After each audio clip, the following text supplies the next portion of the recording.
Hello there, welcome to Movies Are Real for the month of July 2K18. I am your host, George Cruz. I am here with the wonderful Carrie Lyles. Wonderful, huh? I almost accidentally slipped up again and I had to think about that real carefully. Anyways, listeners, stick to the end of the podcast. Ryan Lance is also here. Yeah, sure. Ryan, how are you? Yeah.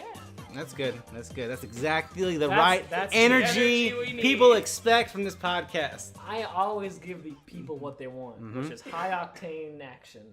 This is Movies Are Real. We are a monthly movies podcast where we gather and discuss the movies of the month prior and what we're looking forward to the next month. This is July 2018. I would say it's not actually the last month of summer, but in terms of movie releases, it kind of feels like it. Maybe. I didn't see a lot of big stuff in August. But No, it's mostly like just indie stuff. That's the only thing. It's indie stuff and bad horror movies. That's what I'm getting from it. So great stuff for our material, our content. But yeah, but there's a spectrum of bad horror movies that I just won't fuck with anymore. Well, we'll get to that later. Carrie, though. I'm always ready. Anyways, Oh my God, can you guys imagine if there was like a Bye Bye Man sequel? Oh, what goodness. would we do? Oh, man. That'd be amazing. Anyways, listeners, we are in a new audio. This podcast is known for its fantastic audio quality. We won awards for that. We mentioned that in a podcast. You mentioned that once on a podcast. I remember this lore. I can't deny that I definitely made a joke. Yeah, it might have been questionable. That was a questionable joke you made that one time, Ryan. Well, let's not take that phrase out of context. Anyways, this could come back at me. point being, You're fired. Point being, there is a dog here and now, and so that dog may show up, and who knows what other things will happen. But I will try my best to edit that out if it becomes troublesome. Be lots of cameos on this podcast. Barf. Oh, better get to editing. Yeah. No. Crazy. Anyways, July. Starting off with a real sizzler. For some reason, I was going to say that it's strange that this movie was in July, but I think at one point the Purge movies decided to leave. They're 4th of July. They're political Americano classics. They aim around 4th of July. So the First Purge is our first movie here. This is the 4th Purge movie. I keep wanting to think it's the 3rd one, but it is the 4th one. What a time to be alive. 4 Purge movies. Here we are. And there's soon going to be is it on USA? Miniseries. Miniseries on USA. Yeah. Check out After the Purge, live on USA. Podcast with Chris Hardwick. Love that guy. He hasn't done anything bad.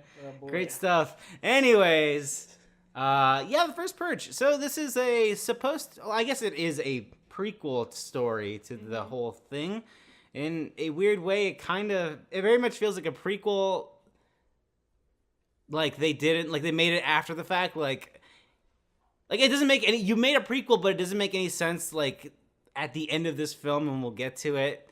You ended on a weirdly it ends on a weirdly positive note when the other movies exist, and we know that things are gonna go rough.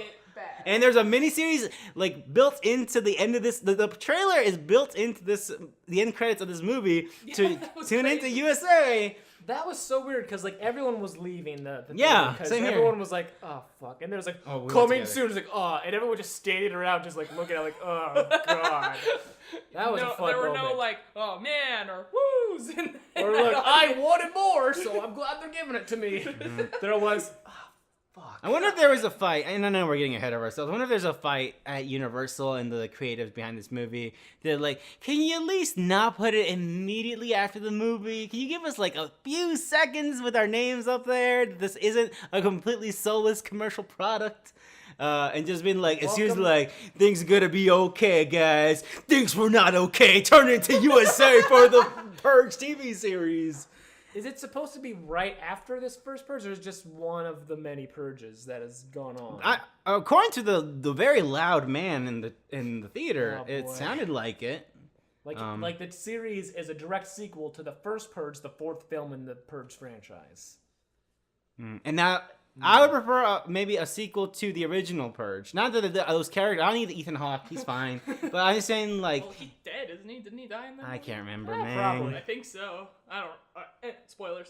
Yeah, spoilers for the Purge. Spoilers for the first Purge. Yeah. Fuck. Anyways, The first Purge, not the first Purge. Shit. The First story. time anyone's ever made that joke, I guarantee. Yeah. The story of the First Purge is one that, well, it's interesting because it's connected to these sort of political, quote unquote, woke ties that the Purge sort of accidentally stumbled into. Because it tries to explain, like, well, how did this thing even come about?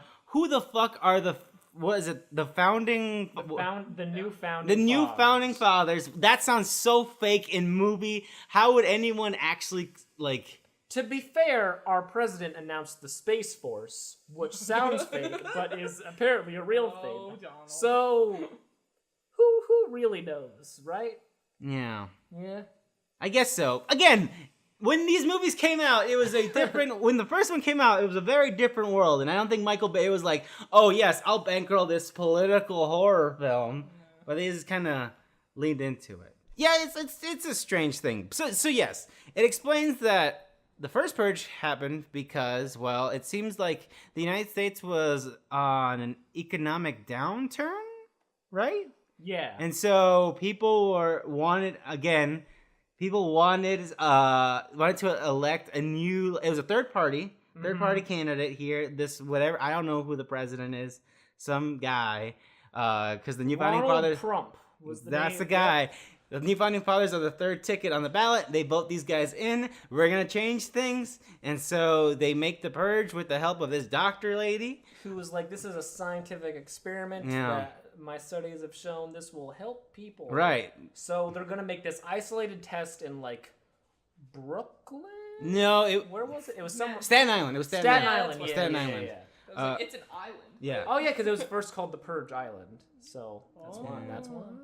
Right, so we're going to set up the experiment, which is the Purge, in Staten Island. But then you're like, well, why would people take part in this? And then the reason they would take part in this is because they are offering financial incentive to people who participate. And again, accidentally, the Purge stumbled into this notion. It was like, well, okay, like, who would be the people that, like, would be the most in danger in the Purge? Because the First Purge is about rich Ethan Hawke. He can fortify his house.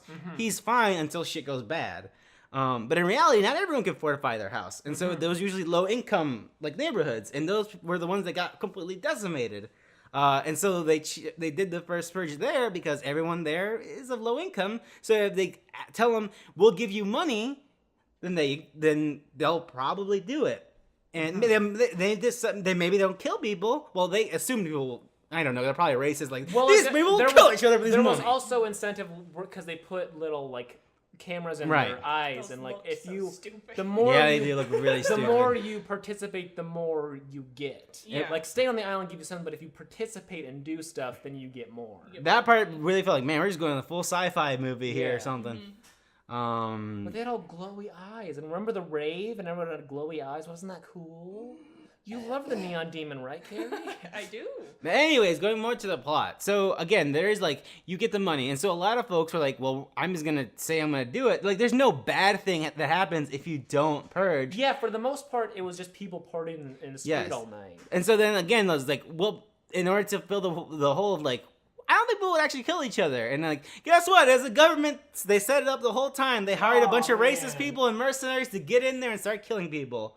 And then they televised that. They used that as propaganda to push their agenda. The Purge works. It's great. It's good. But the First Purge is about that, but also following key characters on the ground as they survive the night. One of them being the leader of a gang on Staten Island.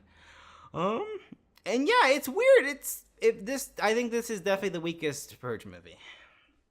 Yeah, I still don't Apart from the first one. Yeah, the first one. The first one feels a little bit more soulless. Yeah. But yeah, I was just mostly bored during this movie. I never checked in or cared. And I mentioned a lot, like, the Purge stumbling into this political message. But I feel like in their stumbling into it, I think they did an adequate job of pretending to be the smartest person in the room. They, like, faked it a little bit. And I was like, okay, maybe that person has, like, some points. But in this one, they went a little bit too far. And by that, I mean, there's nothing wrong with Like, okay, I get the imagery and the connections you are loosely connecting. I get that works, but in this one, it feels a little bit too corny and maybe a little too ham-fisted. Like, it feels very, like, direct from the headline news. Yes. Like, we're just making In a these cheap references. way. Yeah. In a way that's just like to, like, oh, this is a thing. It's gonna stir up emotion, and we're not really saying anything about it. We're just doing it. There was one thing... It's what the main girl said something, and then the movie had like a pause. Are you talking about the pussy thing? Yeah. Everything? There was like a noticeable pause in the movie, as if it was like, we want people to cheer after this. Yes. Yeah. And that was so weird because, you know, our audience was very quiet. Yes, it reminds me of the Mighty Morphin Power Rangers movie. Remember I showed you that clip where they were fighting and they were all like, kiss and make up, well, boom, ready to kick the can, bah. Like, it's like she made a goof and it was like, ha ha, got him. Why are we reviewing that movie? Yeah, that's a good point. And like there's a part where there's a part where like the camera is on the ground. There is a black man on the floor, and there is a guy that appears to be a police officer, or at least he's decked out to look like a police officer with a bat, and it does not look good. And like this imagery just feels really cheap.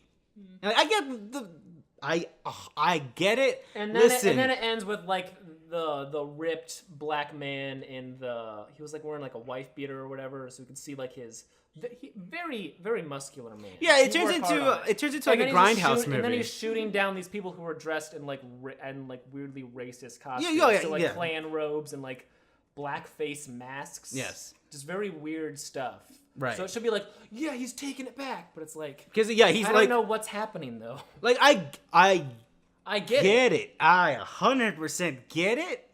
But it still feels like a bunch of woke, like middle-aged Democrat writers' room. Where, Exactly. Like, we're gonna do this for the Exactly. kids. Thank you, Ryan. Should we invite the kids into the writers' room so we get the message? No, we got it. This Yeah.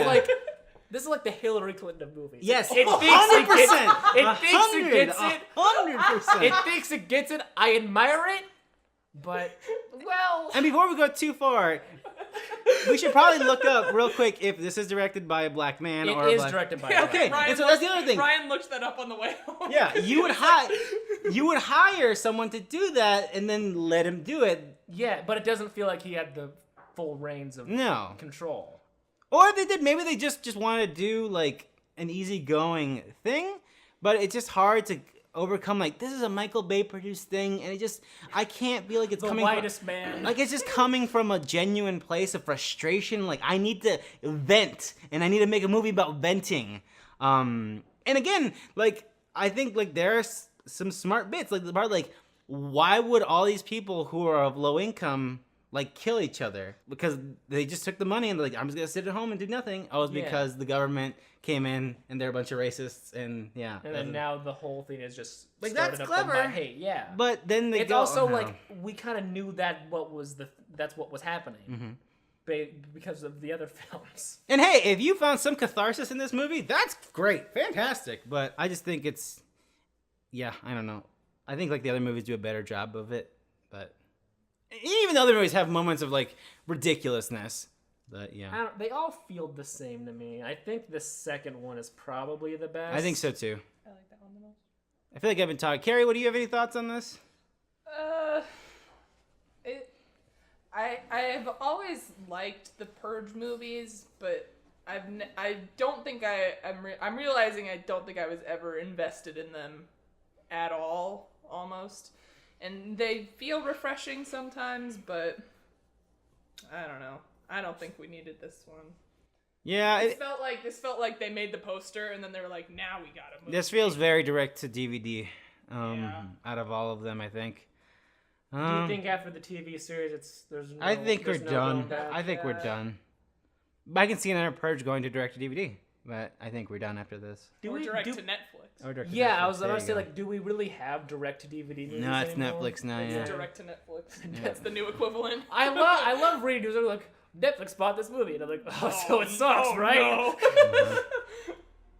Let me tell you what you know, it's a movie I see a lot in like hidden Netflix gems, The Babysitter, and that's always very funny to me.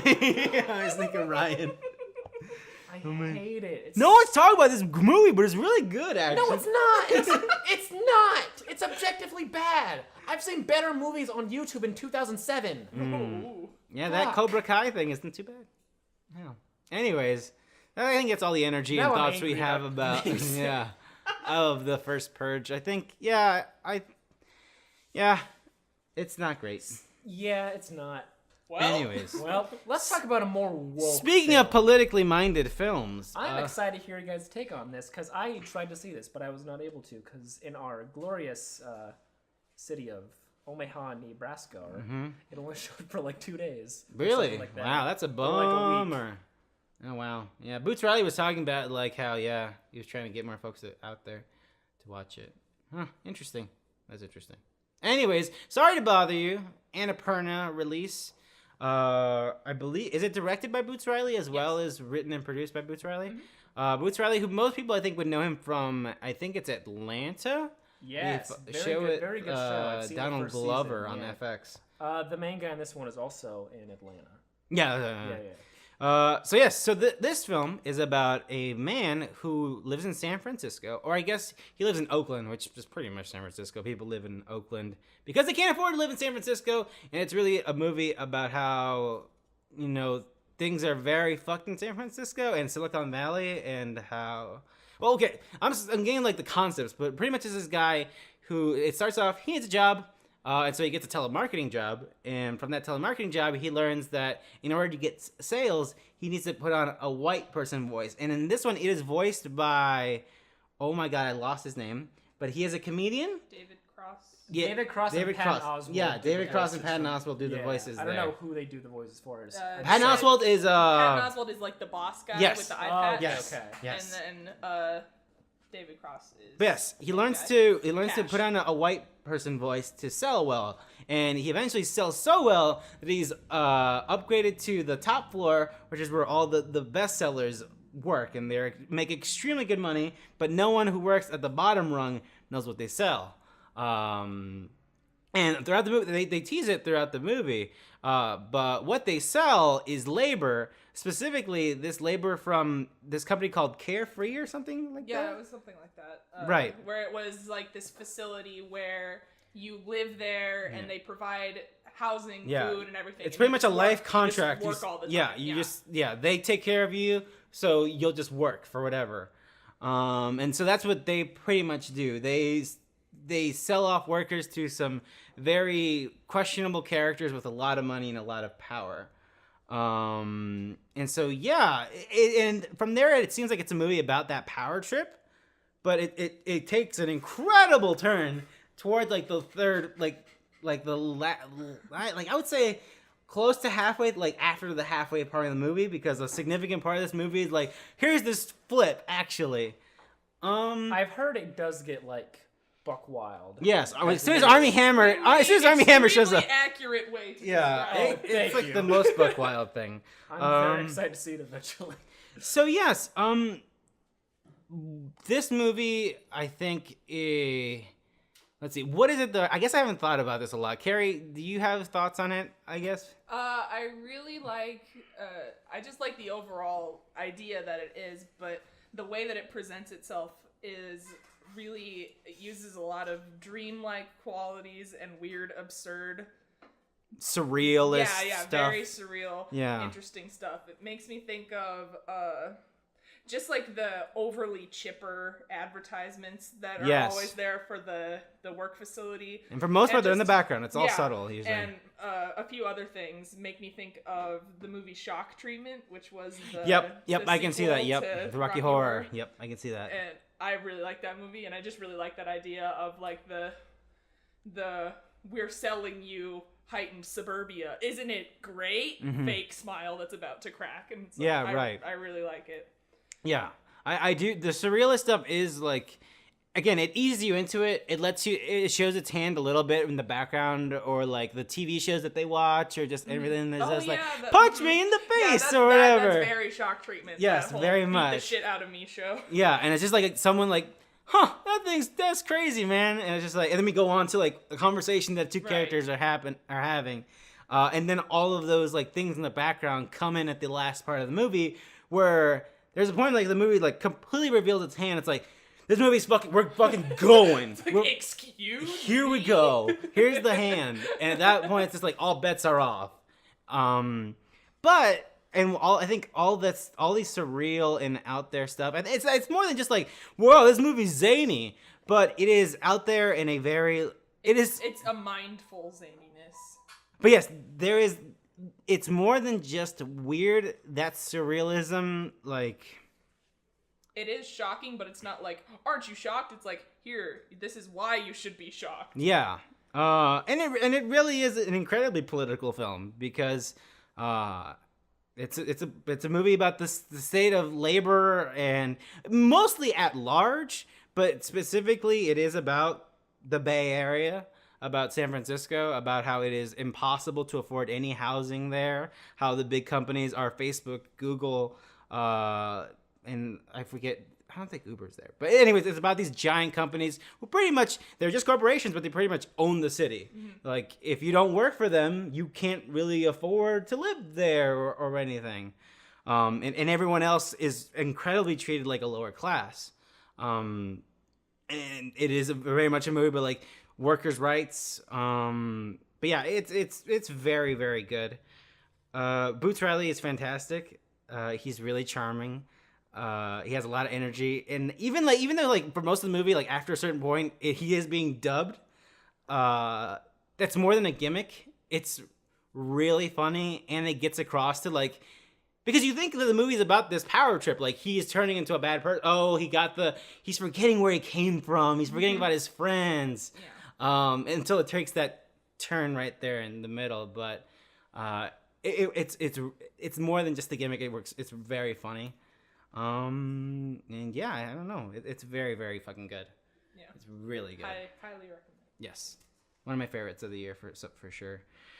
But yeah, I don't know if there's anything much to say about it. The actress who was in Thor Ragnarok is in this, and she's Tessa Thompson, and all of her wardrobes is fucking unbelievable. It is insane.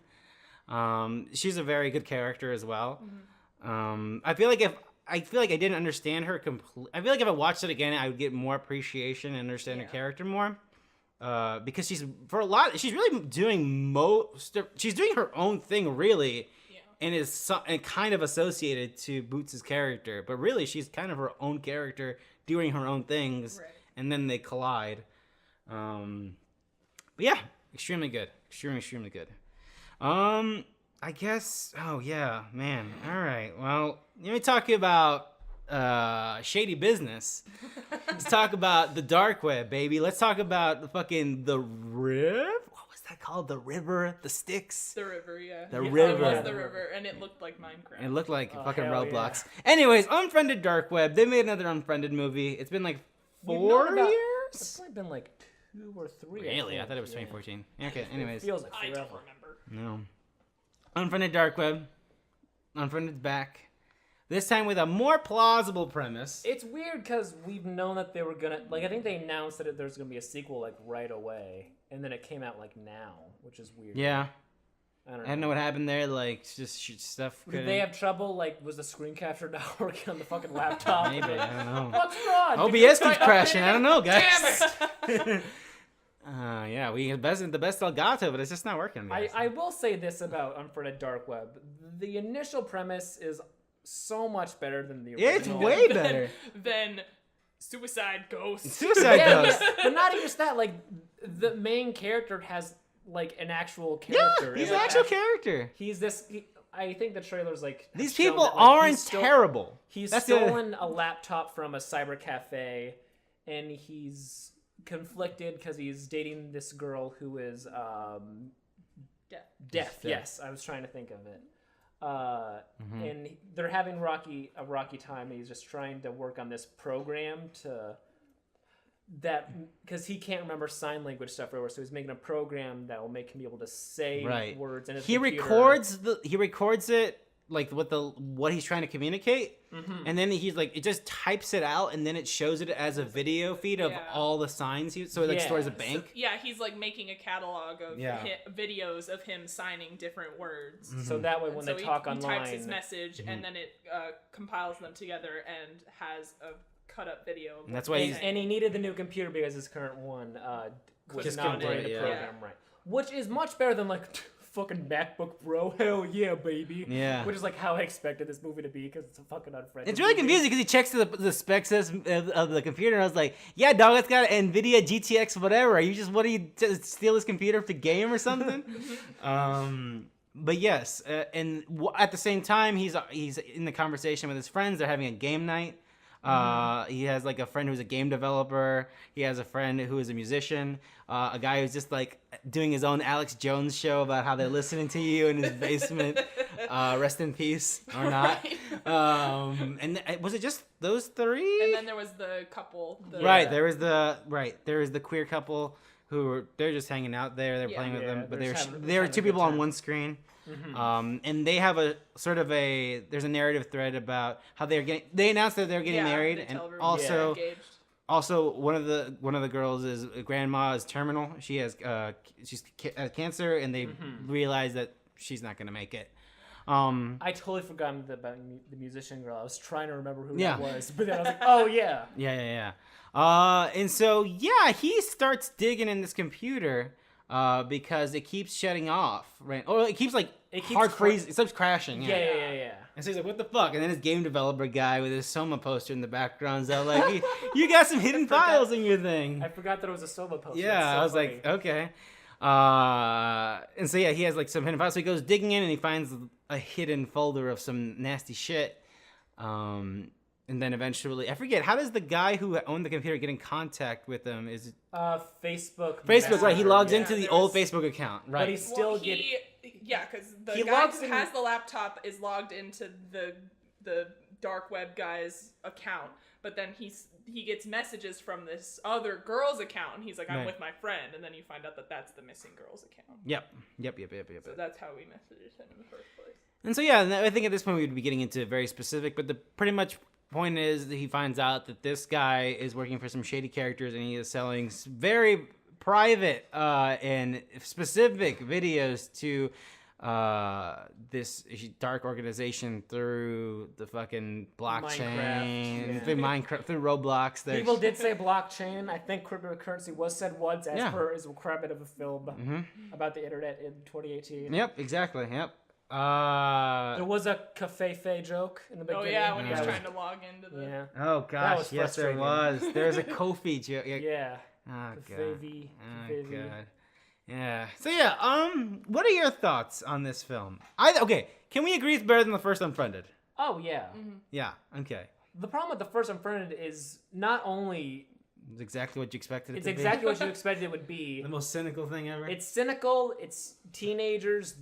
It's so petty and Everyone's like, weird. an asshole. Yeah. No one can act, even though it's like the easiest kind of movie to make, where they just sit in a room in front of a camera with the script in front of them, and they still can't do that for some reason.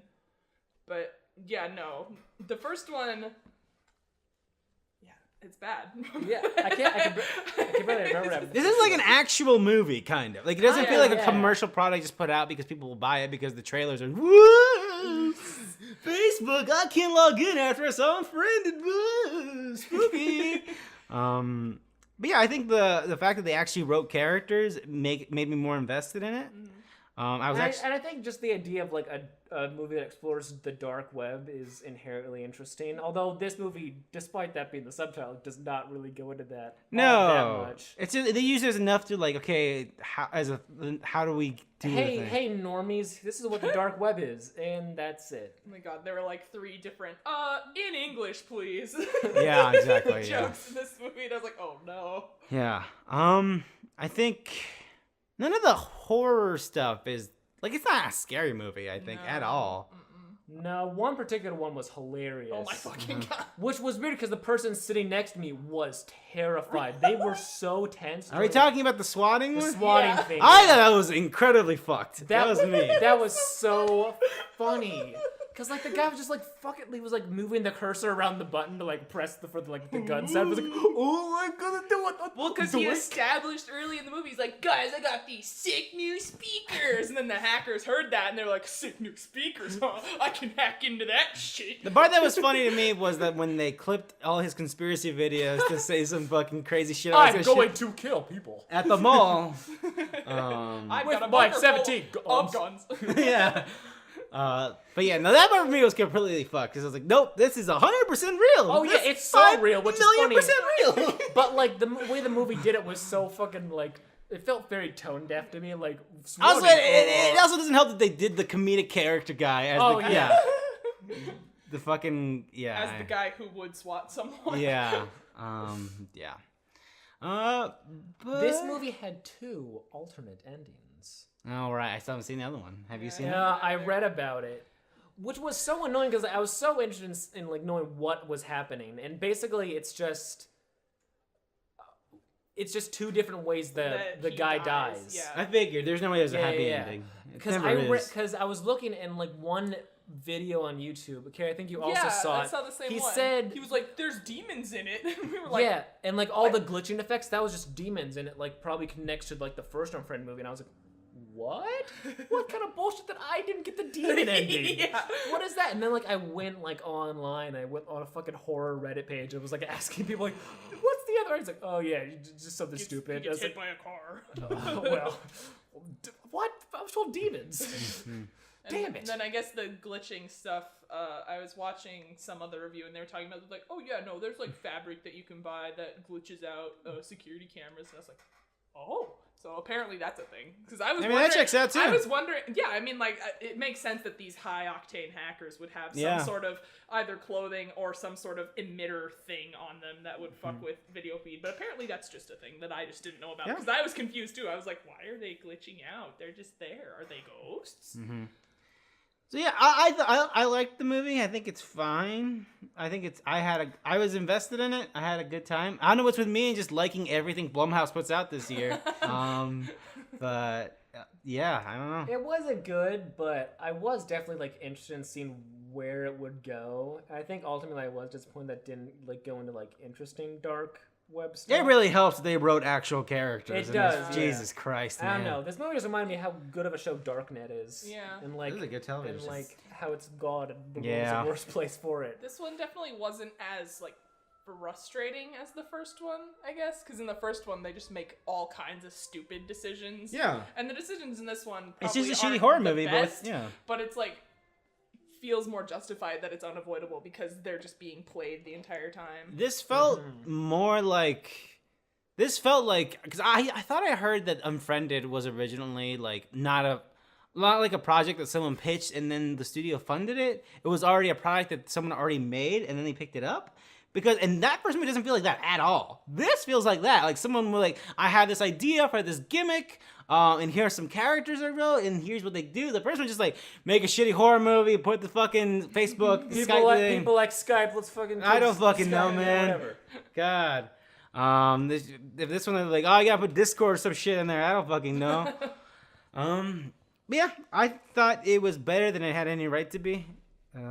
It's all right. Actually, I take that back. I saw The Strangers Prey. That's not a Blumhouse train, actually. I saw The Strangers Prey at night. That's what I just remembered. How'd it go? It's not great. Well, that one scene that's in the trailer, where like that looks cool because it's a bunch of like stabbing and like blood and it's all neon and shit. That part's great. I've heard the pool scene. Yeah, is exactly. really It's good. very good. It's extremely good. But also, I'm like, I couldn't tell if it was like good in a way like, oh, they did a great job with this. I'm just like, this is just my shit. This is just my shit in particular. So whatever. They're playing Tiffany's I Think We're Alone Now, and they just have a long shot of the guy just being in the pool and the blood goes in the water and it's all like a big like zoomed out shot and like, yeah, that's just my shit. Cool. Yeah, that's just my shit. So I don't know. But yeah, Unfriended Dark Web could have been a lot worse. Ryan, Oh God. you saw a film. I did. One of see the it. highest rated films of the year, according to Oh, Rotten Tomatoes. That's what Rotten Tomatoes says. You know, you saw Justice League, and I was like, man, why is Henry Cavill's face look so weird? I'll tell you what. And here we are in the fallout of Ah, that. let's just end the show now. I didn't even talk about the movie. You saw a very not Ryan movie, I feel I like. did. You saw Mission Impossible Fallout. You see, the thing is, I That's what you get when you let Twitter decide what I did. movie That's you want the- to see. I generally wanted. You see, the thing, I had a free movie ticket, and I looked at it, I was like, oh, fuck, I did buy this movie tonight. Ah, damn it. So I was like, all right, so Mission Impossible or Teen Titans Go. Fuck. And what ultimately made me choose Mission Impossible, despite the fact how I haven't seen the first 5 movies, was the critical acclaim of it is so unbelievable. People love Mission People- Impossible. people All love- of them. Other than especially two. this Is this one. new? Because I feel like I've never No, heard people it's talk always- about Mission Impossible before. So before Ryan tells the story, I'm sorry, Okay. Ryan. I know you have a No, great no, narrative. that's You fine. spin these wonderful yarns. But That's not what someone said. I so got, we're trying to compliment I someone, got but go on. excited about Mission Impossible Fallout because I listened to a podcast, and yeah, people love these movies to death. And I had no when I idea. think about it, I was like, yeah, actually, all of these movies have like 95%. All of them. People love them. And so I was like, maybe I should care about Mission Impossible. And so that's why I want to see Fallout. But anyways, Ryan, continue to run your story. Give us the yarn. We just are we're just like cool kids who like those fucking normal action movies, whatever the hell. Tom Cruise. Tom Cruise, more like Tom Snooze. Anyway. I did not like this movie one bit, I'll be man. honest with you. Maybe it was the fact that I was in a theater just cram-packed with like dude bros who were just like, yeah, at every fucking thing. And like, in a way I get it, because this movie is like, it's a non-stop ride. I think there's one action sequence in particular, like about halfway through the film, halfway through the 2-hour and 30-minute fucking film. Yikes. There's a lot of stuff that happens in Mission Impossible. Yeah, you know, a lot The of it could face have been. mask. A lot of it could Were have the been. faces in them? The face A mask? lot of stuff could have been. Yeah, that was in Okay. a bit in the beginning. There is one action sequence that, like, no joke, it was 30 minutes straight of nonstop, just like driving, getting out of cars, more shooting, just driving. It sounds again. great. Yeah, in theory it does. So, anyways, the plot of Mission Impossible 6, great, here the we go. Fallout. So Johnny Storr, but what's his name again? Storm, is that correct? Ethan Hunt. Yes. Ethan Hawke. Ethan Hawke himself. He's James Bond. James Bond is back. He's in his house, and someone comes to his door, and he's like, I got a letter you can't refuse. And he's just like, Mamma Mia. Then he reads the thing, he's like, mission choose to accept it, it'll blow up, and he's like, I got it. So basically, this terrorist organization has these schematics for these powerful nuclear weapons, and they basically have these weapons built. They just need the plutonium, these 3 plutonium orbs to power them, and they just want to set them off and just destroy fucking everything. Metal Gears. And it's not clear where they're gonna blow stuff up. They just know that no matter what, these are hard to find, and if they get the plutonium, we're all fucked. So we're sending Tom Cruise himself and his wacky gang of friends. Simon to go Pegg, get he's Simon here. Pegg. I forgot he was in these movies. Yeah, he's in. Yep, It's he's in them. so weird. Ving Rhames, he's here as well. He's there too. That was weird. I was like, whoa, Yeah. Henry Cavill. Whoa, that mustache. Rebecca Ferguson. Wow. I will say this about Henry Cavill's mustache real quick. It looks pretty good. He rocks it pretty well, because it's not just the mustache. He's got the full stubble going too, and that works. And And it also explains why the CGI was so incredibly bad, because it wasn't just his lip; it was the whole lower Yeah. half of his face. And also now knowing the history of the Mission Impossible movies, it makes 100% sense why he couldn't cut it, because this is a Tom Cruise joint through and through. And if it's something Tom Cruise doesn't like, guess what? It ain't flying. So yeah. So basically, they're on the hunt for these 3 plutonium orbs, and part of it has to do with him pretending he's someone who's buying the orbs. There's a lot of back and forth. There's a lot of people like just being like, you know that thing in movies where it's like, well, actually, I'm the cop. Yeah. Well, you're not the cop because I'm the director of the FBI. It's like, oh, well, you're the director. Well, actually, I lied. I'm the president. It's like, oh my God, there's so many turns. Mr. President. There's so many scenes like that in this movie where it's just like, I don't know who to believe anymore. Because Ethan Hawke, whatever his fucking name is, lies a lot to make the plan work, which is understandable for who his character is. But as someone who does not know who his character is, I'm like, I don't really get what's going on here. And it's just a basic ass fucking action film, man. And it does. But it's basic. It does nothing to me that doesn't just like keep this like whole culture of like hyper masculine films of like boom boom shoot shoot. I see myself as this awesome guy who's basically a fucking Gary Sue character who can do no wrong and is perfect in every way. He can break his foot and then go on fucking the Graham Norton show and be like, it's funny, right, Graham? And he's like, oh, God. So you watched that clip. I've seen that That's clip. a good clip. It's so weird because he shows the version of his foot going up. His foot goes up and he's slapping his leg. And Simon Pegg is like, Jesus Christ. And Graham Norton's like, oh, and Tom's like, show it again, it's funny, right? And he's like, no, it's not. And like, I saw that before. I remember seeing, when I was in the theater, I saw the scene for the movie where like he broke his leg, and you see his foot just break. Great, I love it. This is You a see shoot, his brother. foot break, This is a and then he shoot. keeps running. Yeah, That's great. It's crazy. He's a good working man. It's so weird. So I will say, in defense of the Mission Impossible, I haven't seen them. I don't even know why I'm standing them. How many Mission Impossible films have you seen? 0. George has decided to I have seen a GIF of the Nintendo 64 game, and that's as much as I know. Well, Yeah. I will say, like, these are the action movies, and they only come out like once every 4 years. That's what I will say. And everyone else is trying really hard. Because it feels a lot like a late 90s, early 2000s action film, which we don't get a lot And they kind of know, because guess what? It's just Marvel movies now. It so, is, and yeah. even like the non-Marvel action movies try to be Marvel action films, which as someone who's a fan of those films, I don't particularly care or mind. And from what I hear, the action is a lot better in Mission Impossible than something like in a Marvel movie. But well, that's because Tom Cruise hand selects just ways to die. yeah, it's true.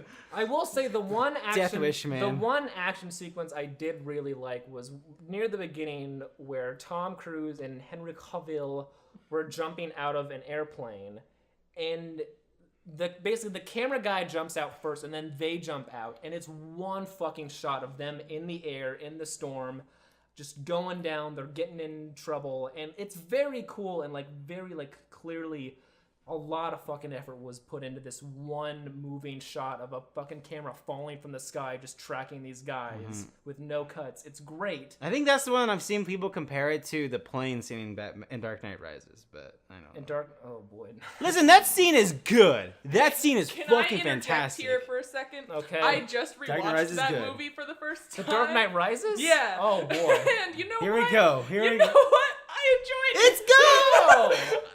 As an Anne Hathaway fan, Oh, I was losing my shit when she put her hat out and shot the person through the hat. Oh my fucking It's god! like Batman garbage. It's like compared to the Dark Knight, it's like nothing. Like the Dark Knight is. I haven't seen in the Nolan trilogy. I haven't seen the first two in years. But I was hanging out with our friend, and he was like, "Carrie, we gotta watch this one. It's hilarious."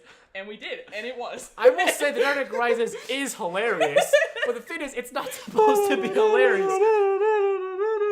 Bum, bum, bum, bum. Dark Knight Rises rules. Are you kidding me? You see, great. if Christopher Walken, who the fuck was Christopher it? Nolan. No, the actor, Christian Bale. Oh, Bale. okay. If Christian Bale.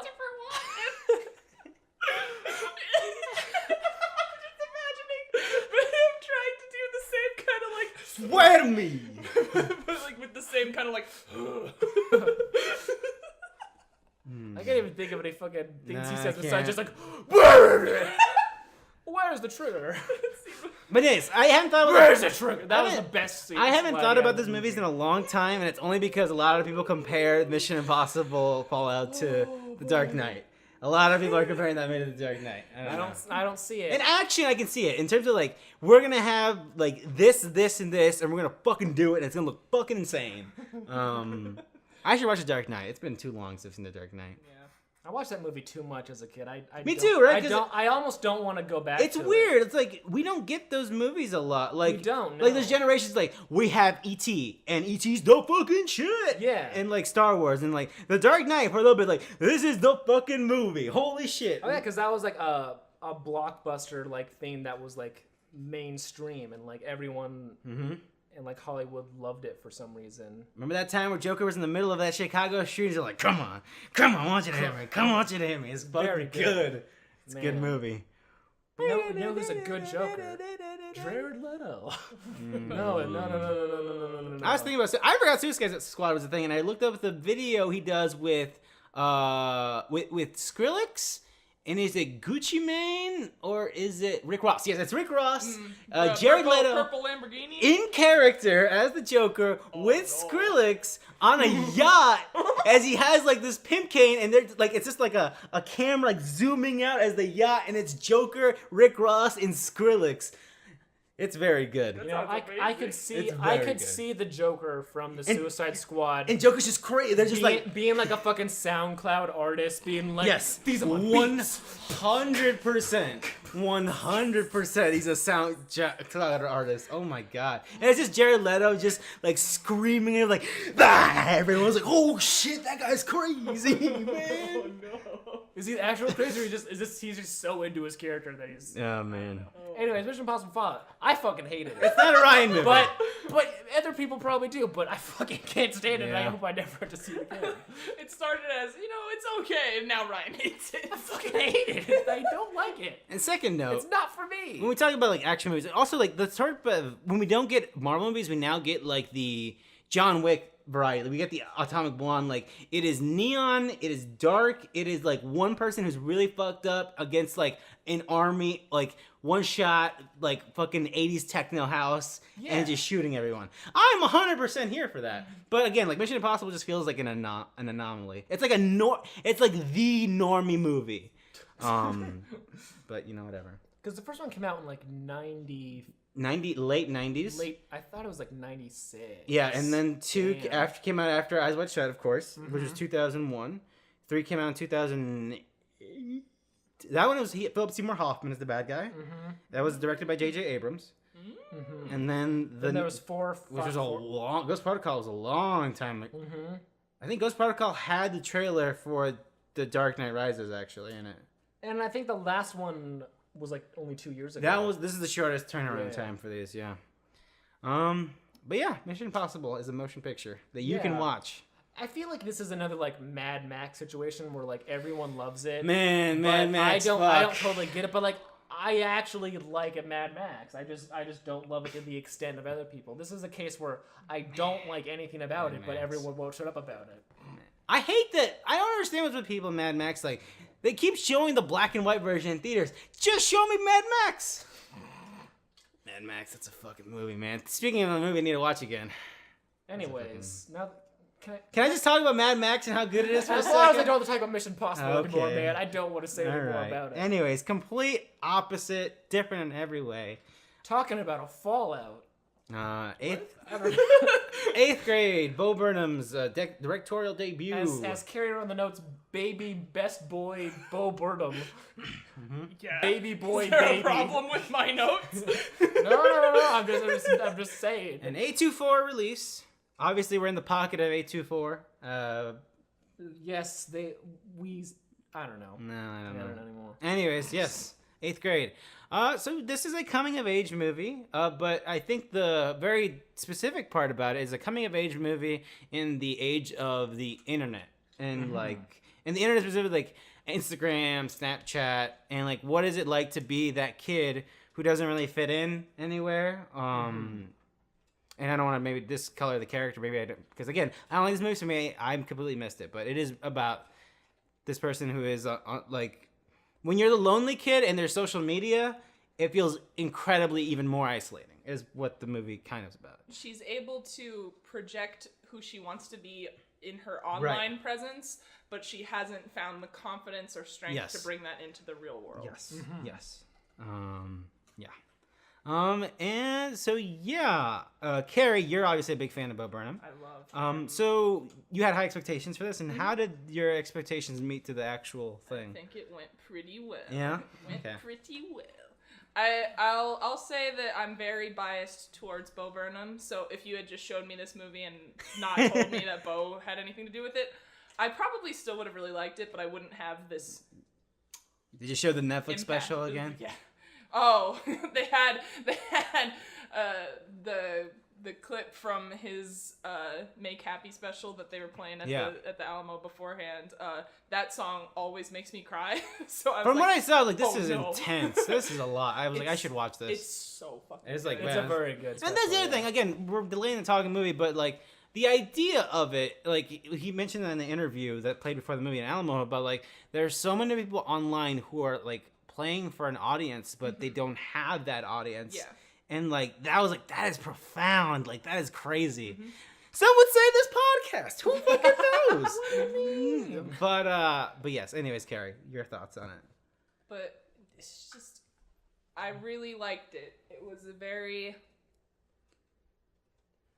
it's just like, it felt really honest, and it felt like it, I don't know, I can relate to this coming of age movie, which I guess I don't want to say I don't like coming of age movies, because there's tons of coming of age movies that I like, but this one just felt really real, and it felt like it was actually aware of the world that it exists in. It wasn't someone trying to emulate it. It's not trying to repackage a John Hughes Because I mean, thing. this is what Bo Burnham did. Like he made videos, and so it's just like it felt like it was coming from the heart, and it felt like I've seen him on podcasts and in interviews where he has a genuine love for eccentric people on the internet, like putting stuff out there, and he thinks that it's beautiful, and it's just cool. I just like him. Okay. Yeah, I was only familiar with his early stuff. I think his first special, and I didn't like it. But after seeing that, and seeing from the bit I saw from that net, I was like, man, this is fucking insane. Yeah, that one's from Make This Happy. is really good. Make Happy is phenomenal.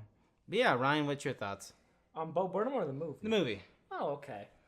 Yeah, I loved it a lot. It is very weird. I have the same thing with Carrie where, like, I feel like I hate coming of age movies. But secretly, I love them. I always say I hate them, but when they hit me fucking that's great. that's the real, thing. yeah. They're very hit and miss, and again, it's a whole thing of like this idea of looking at this character and like you're supposed to identify with nostalgia them. and youth, Nostalgia and seeing youth some of and all that yourself stuff. in it. Yeah. But in a lot of them, they just like flow over. Usually for me, because when I was a kid and I was watching those movies, because people would be like, "This is what you need to watch." The main kid is like, "You gotta play football," and he's like, Yeah. "I gotta be the best one," Yeah. or "You gotta play soccer. I gotta be the best one." Like, I don't give a shit. Where's Lots of team sports. Where's the esports guy? Where's the guy who wants to be really good at StarCraft? I could at least identify with that, sort of. But like, this is a movie where if I had watched this in my younger days, I would have been like, "Oh fuck, god damn," because there was a lot of stuff in here that I was like, "Oh, I fucking hated 8th grade. That was awful." Or it's like, "Oh, I did that." Oh yeah, or I did that. That's the universal. That they were able to pinpoint the specific year in school that is like the fucking worst. It is 7th or 8th grade or freshman year. Honestly, those three I are think prime. That area. that whole area of like, oh bad, was Yeah. like the worst. And this is like the only, like generally the only movie I can think of off the top of my head right now that like takes that like window of like adolescence and like really perfectly just like shows that. And especially like in like this online age, it's the fucking woke writers room Right. clearly has a hard time being like, what do kids do on the Instagram? Do they what's happening here? And Bo Burnham's someone who gets that, and he did it in a very genuine way. In a normal movie that me and Carrie referenced, in a when a Marvel movie When makes a big Marvel movie does a Vine joke, it feels weird. But when Bo Burnham makes the same Vine joke twice, it's hilarious. it's a bunch of 8th graders trying to be funny. Yeah. It's like, that makes more James. sense. Oh, it's so good.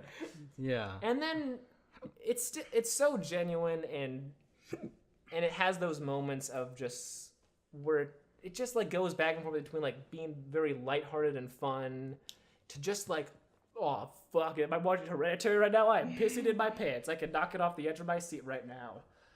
And that's really what just like kills it for me. It makes it so good. And I really like how it was released like yesterday or today about Yeah, it's gonna free be free screen screen because it's rated R. Yeah. Which Probably What? because of that one scene with the car. guess. That's the only thing I can think of. There's quite a few. There's some Swears. language. It's yeah. suggestive. I mean, the MPA has gotten incredibly descriptive about. Well, there was the part where she was talking about blowjobs. That's That's true. true. There is a dildo in the movie. That's probably why. Yeah, that's probably it. Yeah.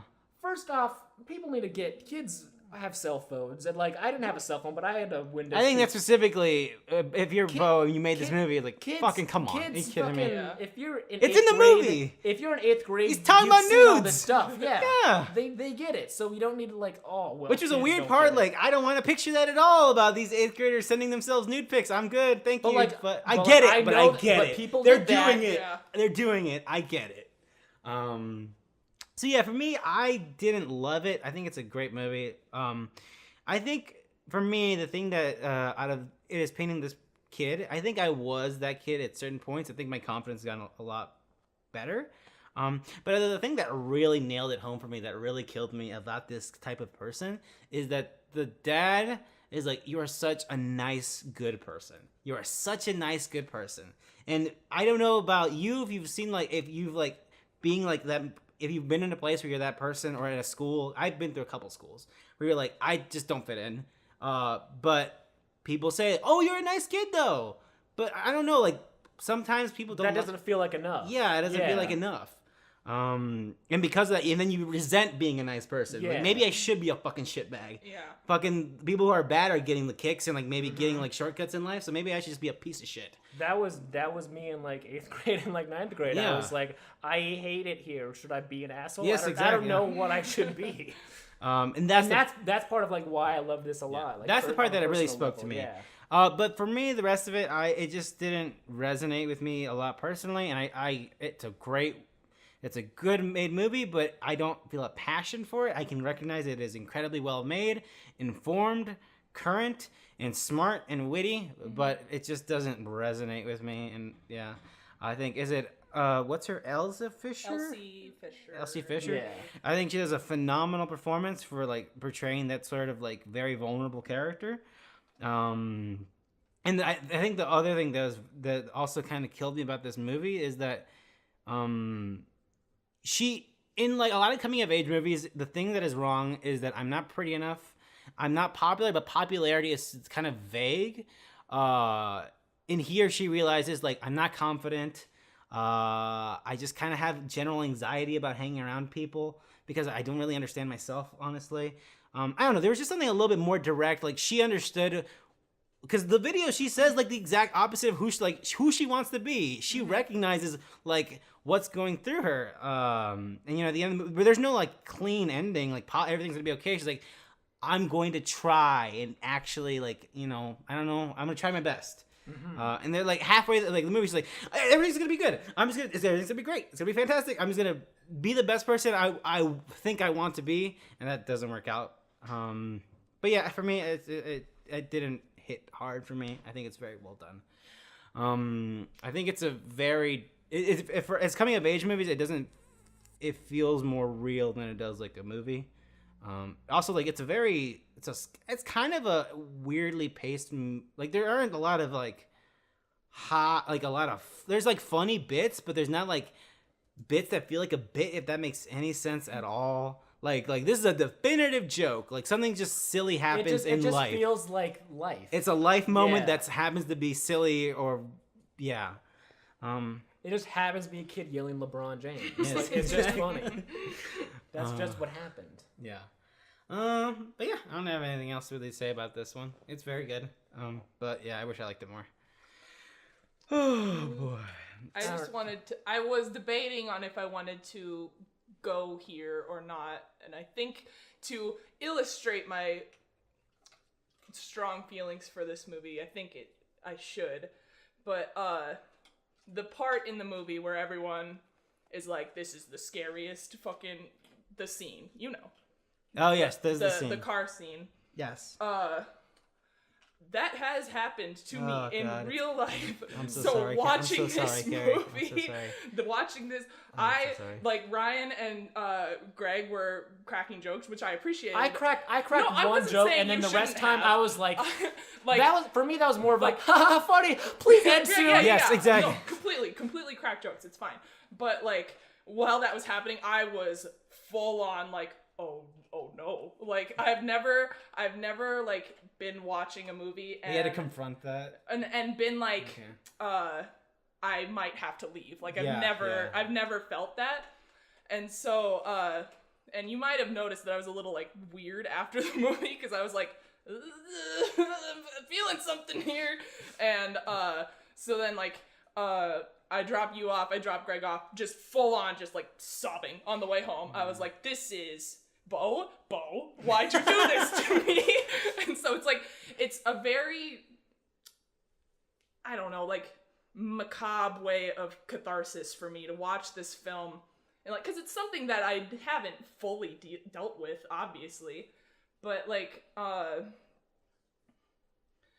it's like, I don't know, it's seeing it and knowing that it's like, it's a universal enough thing that someone can write it.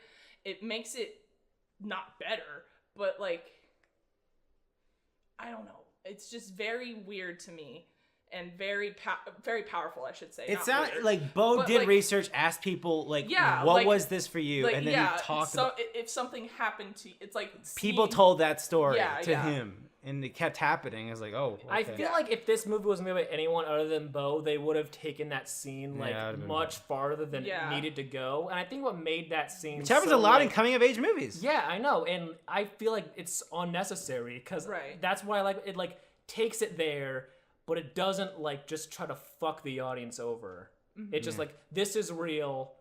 All right, let's go. But I also understand like. And I don't know how you do movies like with content warnings, but like it was a fucking rough moment. It was, yeah. It was, and it's like hearing people say that I'm like,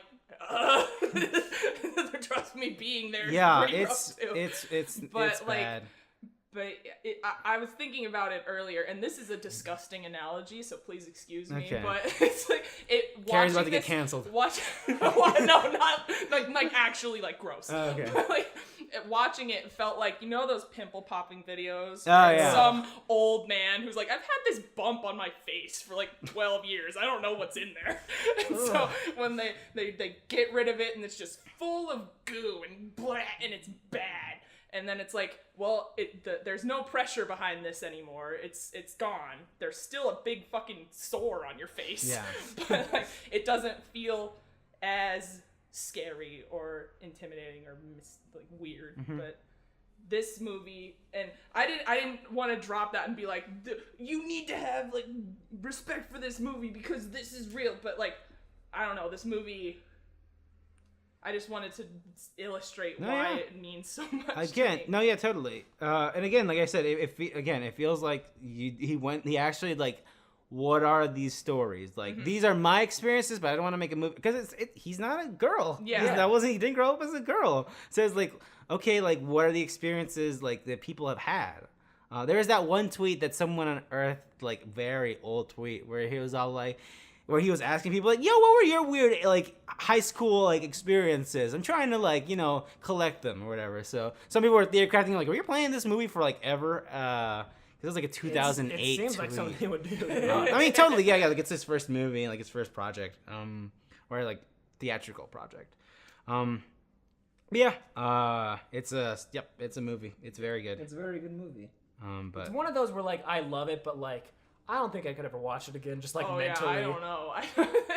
Because like as much as I would love to see like a free screen full of people and like just be in a room where everyone having those emotions, that sounds very cool and visceral. But like I don't want to go through those feelings again. It's like those feelings suck. And also like it's a weird movie again. If like you're 2-4, like it's a coming of age movie. Like we gotta kind of market it like a little quirky. Like it's a little weird.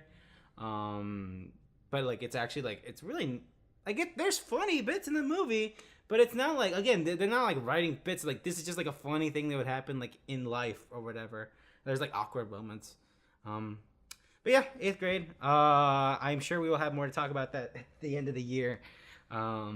Speaking of sort of a coming of age movie, kind of. Coming of old age, right? Coming of grandpa. So this is a movie of August, but it did come out like the first week, and we're recording on the first week of August, or why not? Yeah, Christopher Robin.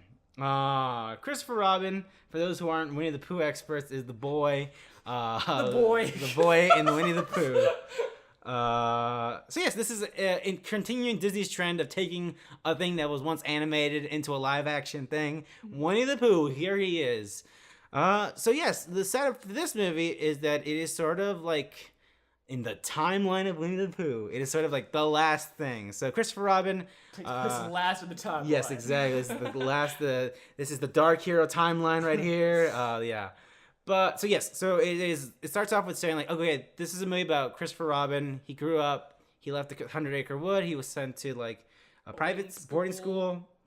He was in the He war. went to the fucking He went war. to the fucking People war. sleep on how Christopher Robin was in the Yeah, war, but he went to the war. It seemed like he was like a captain. He was like directing people. He directed others to murder. Yeah. Christopher Robin. And so What a fucking He's a legend. badass. General Kenobi. Oh my god. And so that part makes it interesting because it's all like, oh man, Christopher Robin, how could you just lose childhood? I was like, man, He killed a man. Yeah. life fucking sucks. Life is bad. You've seen Actually. 8th grade. You get it. Yeah, exactly. Life sucks. So yes, so it's pretty much a setup like Christopher Robin has forgotten about Winnie the Pooh and the 100-acre wood. And then, oh wow, I forget how do we get to Pooh getting there. Well, okay, he's a family man. He's married to Agent Carter, Haley Atwood. Yes. He has a daughter. He has a daughter, and he's a big hard ass, which is like there are moments. He's a big businessman. He's one of those. He's one of those business dads. in Married to movies. his work kind of. Yeah, he's kind like, of dad. I had a bad childhood and I want to work really hard so you have a good childhood, like one of those dads. And then he's like, Which you is gotta like- work hard too. Which no is like fun. Which is like understandable, but also like, come on, man. Yeah, Like, and let loose a little. And I have bit. good things to say about this movie, but there's a lot of things in this movie. Like, this is just, like, cookie cutter. Like, he's a hard ass on his daughter yeah. because he was a hard ass. Ba-ba-da. And I was like, why don't you have a little fun? And yes. But unlike those other movies, we have Winnie the Pooh and friends in this one. And so they are live action little puppets. How do we feel about the puppets? I loved it. I like them a lot. Because they weren't puppets, they were just stuffed animals that haven't been moving. So I was fine with that. Mm-hmm. If they were puppets, If that they would were be, puppets, Ryan would have been I scared. would have I would have been like, oh my god, Winnie the Pooh's come to kill me. no. A smackerel attack! Yeah. Run away! So yes, it's Winnie the Pooh, and he's got his classic bits here, who is really adorable. He's Honey. eating honey, Wheeler has clinical depression. forgetting where he's going. He does his little like wake up exercises where he like Was there a specific reason why a lot of the voice casting got recasted? Because that threw me the fuck off. Probably because Winnie the Pooh is really old and Yeah, a lot I of voice figured. actors are dead. That's what I was thinking. That would be I didn't my want. guess. I didn't want to be like, how the fuck couldn't they get these guys? I'm like, that actor's dead. They are very much in the grave. Yeah. I Not get only it. in the grave, but they have rotted completely. Oh my god. They are dust. Talking about Winnie the Pooh here, Ryan. But we do have the regular voices for Winnie, Tigger, and Eeyore are here. I don't think it's the regular voice for Eeyore. I think it's someone Really? else. I swear. Well, it sounds almost exactly the I same. think it's a celebrity guy. Oh. I don't remember. We got a celebrity We got a- here. I know one of the Doctor You're Who, one of the right, Doctor Who's yes. was the voice of the No, I rat. think he was Owl. Owl. Yeah, No, yeah, yeah. Owl was Toby Jones because I was looking for Okay, that. 'cause I like Capaldi. yeah. What's his first Peter name? Capaldi Peter Capaldi. was Rabbit. I believe. Okay. Yeah. I don't watch Doctor Who. I just know that. I'm sorry. Because Doctor Who's are fucking everywhere. I can't scroll through one thing without seeing a Doctor Who somewhere. It also kind of bothered me. Right, Doctor Who gives a shit. Am I right? It also kind of bothered me that I always felt like, now being older, I always felt like Rabbit was a sort of like, it wasn't like, they didn't do a specific like, oh, male or female. It was like non-binary sort of character there. And now it's like, oh, it's a guy. I was like, oh, okay, well, I don't know. I just like that up to like whatever. I never thought about that. Yeah. Brad Garrett. I've seen his face, but I can't remember. who Brad he is. Garrett. Oh, that Oh guy. my God! It's Yeah. Raymond's brother. Yeah, it's It Raymond's was brother. That's where he's from. Yeah. Raymond, what are you doing? Is that his That's voice? I really don't know. funny. No, No, that's it not sounds it. like you know Raymond, what Eeyore are in the you film. Raymond, what are you doing? That makes a lot of sense, actually. Yeah.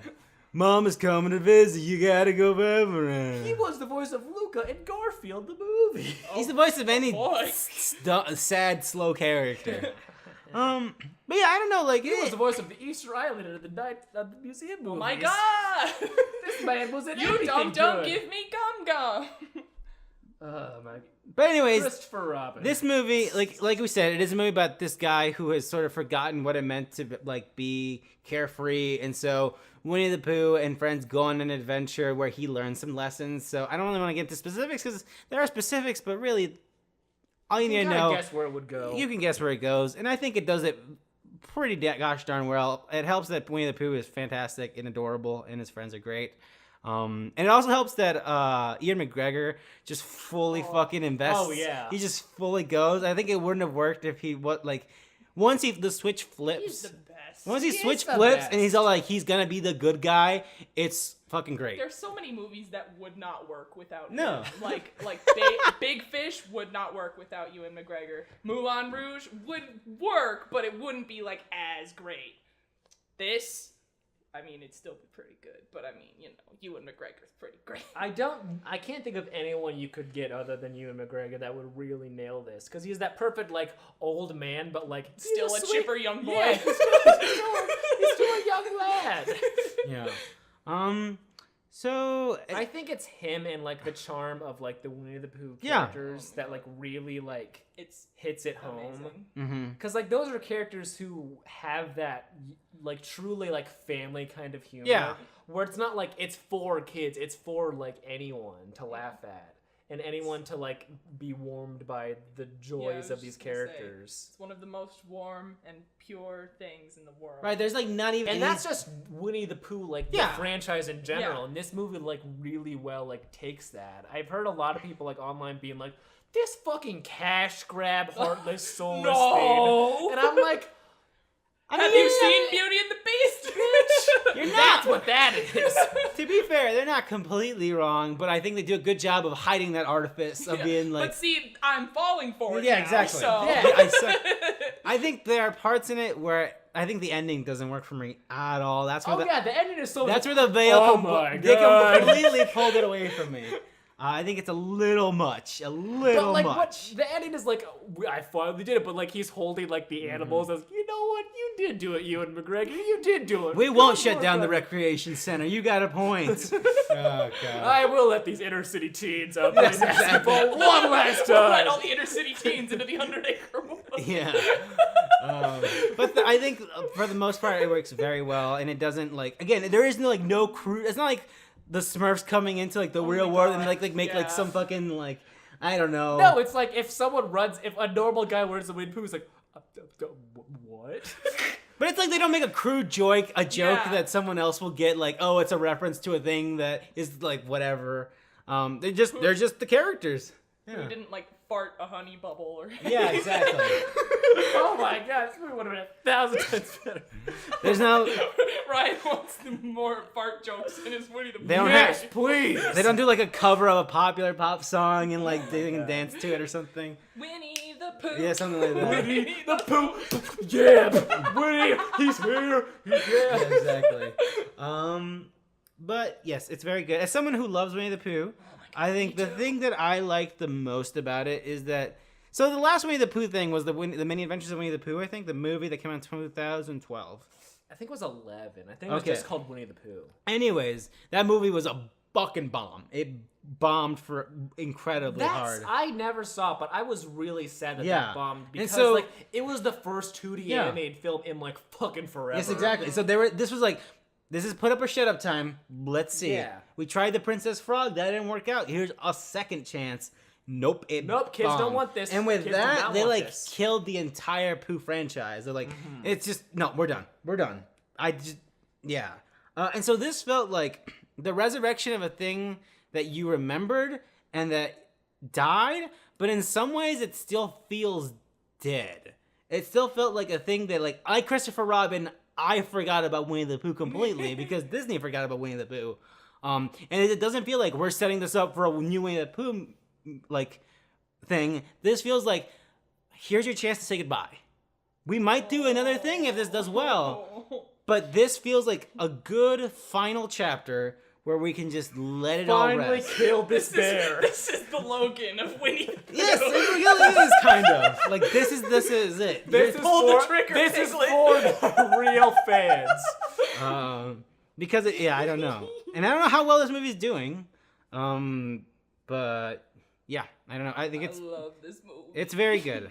It's very cute and genuine, and The ending doesn't work for me at all, and it kind of ruined it. But I saw someone draw the comparison online that this was kind of reminiscent of Hook, and I completely agree.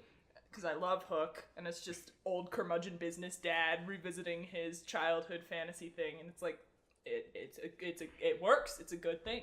Mm-hmm. I was never a Peter Pan guy, so I never watched Hook. It's pretty good. It's a good Robin Williams. It's a good Robin Williams movie. Yeah, I know, but like I don't know anything about Peter Pan, so like I could not watch Hook and be like, remember this thing from Peter Pan? I don't. It's you and Robin Williams are both on the same page. Like you don't know shit about Peter Pan. Peter who? You did not see the Hugh Jackman vehicle Pan? Did anyone see No, that? no one did. No. The part where they were singing "Smells Like Teen Spirit" while they were crewing the pirate Is that a thing that happened? No. How have I not seen the this? anachronistic. Let's do a Nirvana song real quick. Yeah. Was that directed by Tim Burton? Because it No. looked like it was. No, but it was very much like this looks. We're trying to usurp it. It had Rooney Mara in it. Why? Yeah, think so. she played the. She played the Native American. Yeah. For some reason. Yeah, that was the controversy there. And so you didn't see it because you didn't want to give in to the controversy, right? You didn't want to support a film. Yeah. That would. I support that Rooney Mara is getting a paycheck, but I just don't. I support her being out there and people to enjoy her face. But but like, come on, guys. But yes, I like Christopher Robin a lot because of good. that. I needed Christopher Robin. Okay. I needed this to be good and genuine. Mm-hmm. I alluded to this to you while we were watching it. Recently, my friend and I had been playing through the Kingdom Hearts games because I had never played them. You gotta go find those fucking pages. Yeah, and he was like, "Here, there's a Winnie the Pooh like side world," and I was like, "Are you fucking? It's get completely in there! yeah. Get in there right now!" And I don't think he enjoys playing those games at all, but I kept being like, we gotta go back to 100 Acre Wood, and he's like, but Carrie, but there's like a Mulan world. Like, nope. Oh, so this is Kingdom Hearts 2 you're playing. We played through the first one, and then we were part and of there's 100 Acre Wood in both of them. Yeah, I know. I was like, Winnie the Pooh's back. Oh, hell yeah. You gotta go through that bee. There's like that bee fucking QuickTime thing where you're like riding. Is it like, are you riding a cloud of bees or something, and like you're shooting honey or something? Something like that in 2. And then the first one, you're like, is it like you're swinging Eeyore? I don't remember. There's like teeter-totter. Okay, yeah. It's a whole thing. Anyways, I don't think I have anything else to say. Yeah, I know about video games, huh? I don't think I have anything to say about... Yeah, quality video games. Kingdom Hearts. Great shit. I don't think I have anything else to say. Chris Robin, it's good. I'm glad it's good. I forgot. I legitimately was shocked that it came out so soon. For some reason, I thought it was a fall joint. Yeah, I did too. Maybe that says how well it's going to do. I don't know. That is a movie of August, though, and there are more movies coming out in August. Like what, George? The Spy Who Dumped Me. Wait, what? Let me tell you about Mila Kunis. Oh, boy. Let me tell you about Kate McKinnon. Let me tell you about Jupiter Ascending. Wow, she's just never going to live that down. She shouldn't. Yeah, I haven't seen it, actually. I almost threw it out into the street. We watched it in fast forward. It still was really long. It reached a point where we're like, we can't, so we watched it like at fast like forward. 1.5. Yeah, so like it would still like play like the voices, but they'd be like fast, and it was like, oh my god, this still feels like it's taken forever. But we would slow down every time there was an Eddie Redmayne. Oh yeah, shout out to Eddie Redmayne, just fucking hamming it up. Thank God the Theory of Everything came out later that year. He got his award when he did, and then fucking Jupiter Ascending comes out, and the Academy's like, oh, you got away with it this time, boy. I love the YouTube videos, like, and the award goes to Eddie Redmayne. He like walks all the way up to the award, or up to the podium, and it's like, I love that video. That movie's so, like, he does his, like, typical, like, mumbling, like, and then he screams, and it feels like he's never screamed before. He's never raised his voice under, like, negative 0.5 decibels. It feels and like... he's finally done it. He's like, I don't know what to do! Yeah, it feels like the Wachowskis were like, you need to, like, talk a little louder. And he's like, like this? I like your passion. But have less of it, please. I can. Anyway, Spy Who Dumped Me, Mila Kunis, Kate McKinnon. They're giving away free tickets to this movie, right? That's great. Isn't, what's her name? Who's from the X-Files? The lead actress? Karen Gillan? Something No, like... not Karen. No. Yeah, wait, What's her what? name? She's in Hannibal. Hold on. Is she in this? Maybe, I don't know. Jillian something. Jillian. Oh, yep, Jillian. Yep, it's some Jillian. Jillian Anderson. Jillian. Yep. Wait, is it? Oh, damn! I just made up a. Can you see if she's in The Spy Who Dumped Me? Wait a minute. Let's find we out. are waiting. Yes. Oh, okay, cool. Because I know there's a moment where she shares a scene with Kate McKinnon, and there's that one picture of Kate McKinnon dressed up as Scully for Halloween, and everyone's like, oh, yeah. Wait a minute. Like. Oh, and Mulder, sorry. Oh, okay. Yeah. I don't watch X-Files. Boop. I thought you said Sully at first. No, I was Sully? very confused. No, Scully is definitely her. Scully is definitely... No, I know, but I heard Sully at first, and I was like, what? And then I was like, oh, you meant Scully because X-Files. X-Files, yep. I was like, wait, Ryan was thinking about Tom Hanks. Yeah, I was like, wait, she dressed up as Sully Yep. for the movie Yep, Sully? yep. Wait, how have I not seen this movie? What is the miseducation of Cameron Post? This is based off a novel about a high school age girl who goes to a gay conversion therapy camp.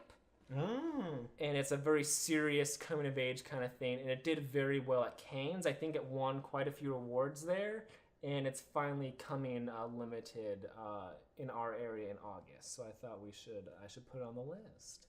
And it's a big deal. People.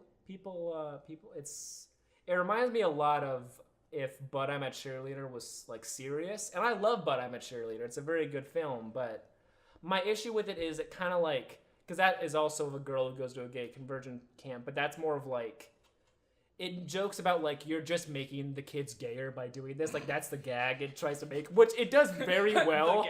The gag. It does it very well, and like, I appreciate it a lot, but like, it kind of like glosses over like the seriousness of like those camps and like the mental toll it does to like the kids who are there.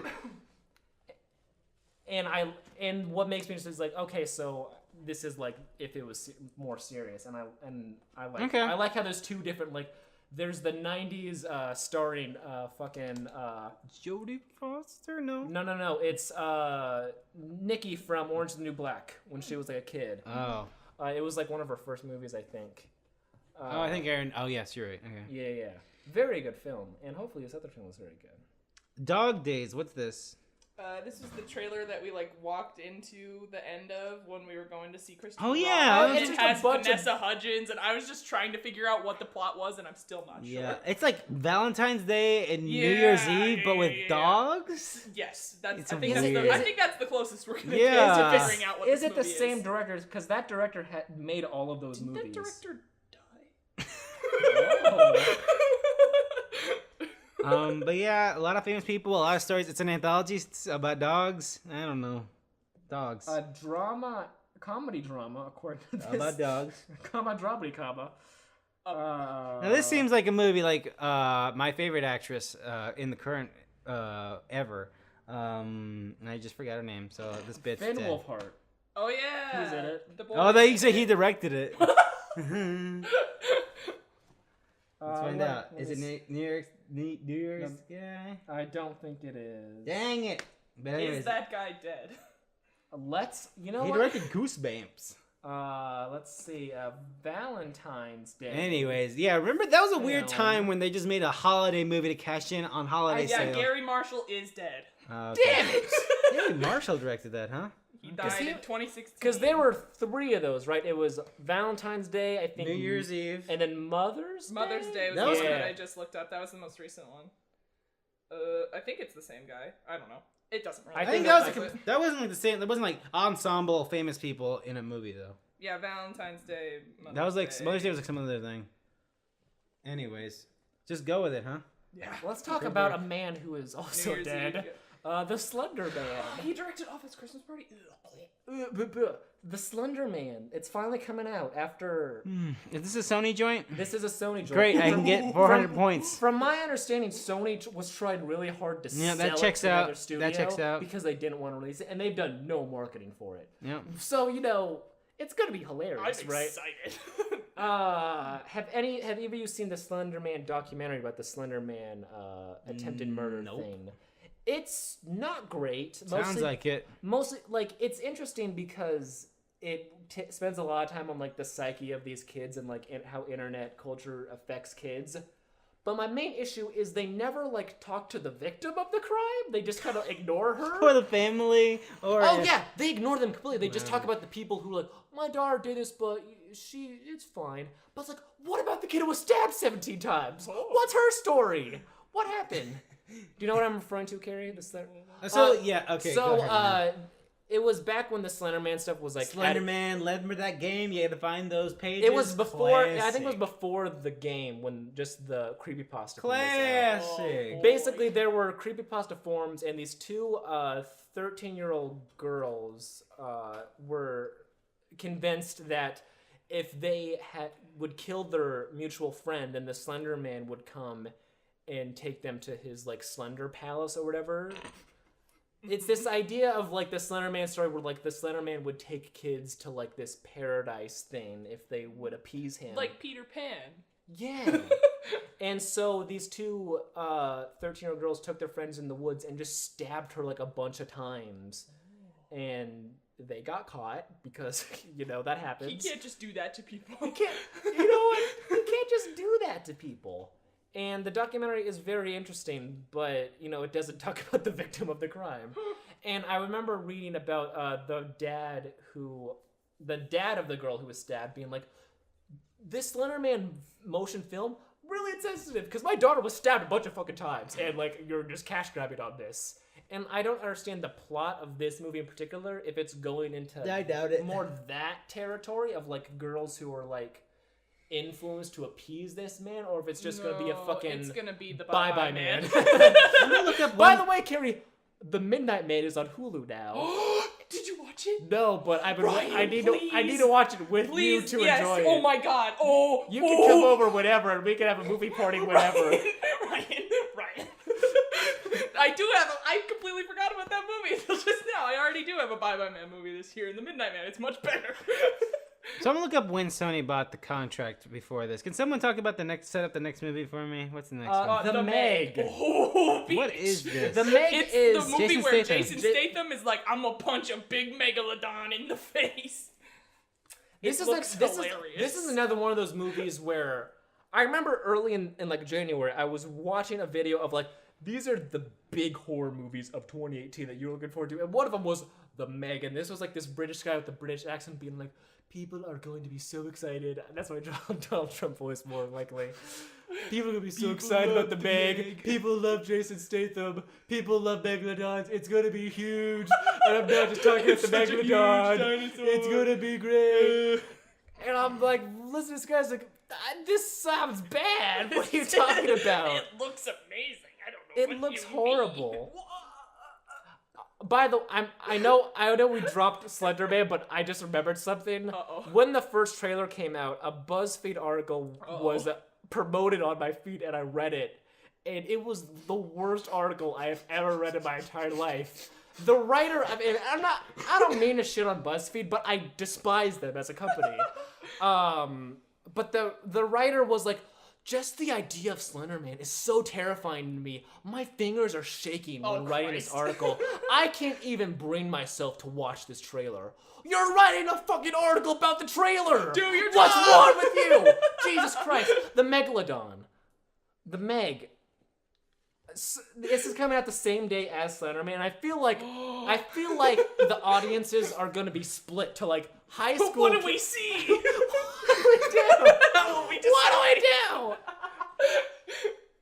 I'd rather see Slender Man. And Slender Man sounds like just putting a bullet in my head I'm already. going to see them both. I'm putting it into the air right now. I will be seeing both of these. Does the Meg seem like I don't get like what are they in on the joke? I don't think so. I think it's trailer. I think it's sure just like a high budget Sharknado. Yeah.